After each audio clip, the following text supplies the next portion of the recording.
Nous sommes dans l'une des marchés de Kigali où on vend de la viande. Les gens que nous avons rencontrés disent que le prix de kilo actuel de la viande a monté. Je suis ici pour acheter de la viande, mais le prix a monté. Oui, personne ne pourra pas acheter sans négocier, parce que la valeur de la monnaie est aussi un problème. À part de la viande, nous avons besoin aussi des tomates. Un kilo de viande est à 2000 francs, tandis que celui de la viande mélangée s'élève à 1600 francs.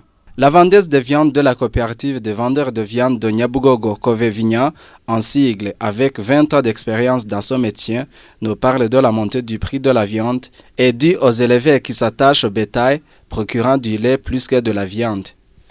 Le problème est que les vaches qui procurent de la viande ne sont pas nombreuses, raison pour laquelle le prix du kilo a monté. C'est un grand souci pour la population.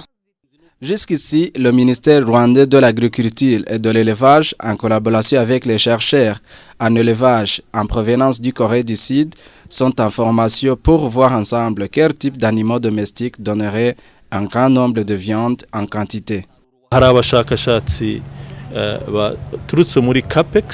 Les chercheurs en provenance du COPEX, Korean Police Exchange, vont travailler en étroite collaboration avec ceux du Rwanda pour voir quel type d'animaux domestiques donnerait de la viande en quantité et en qualité.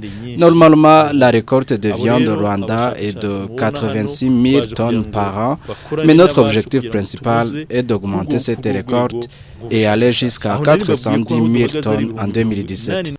La grande récolte de la viande dépendra aussi aux infrastructures en élevage, où le ministère en charge a entamé un projet d'élevage et de la préparation de viande à Gako, du district de Bugesera.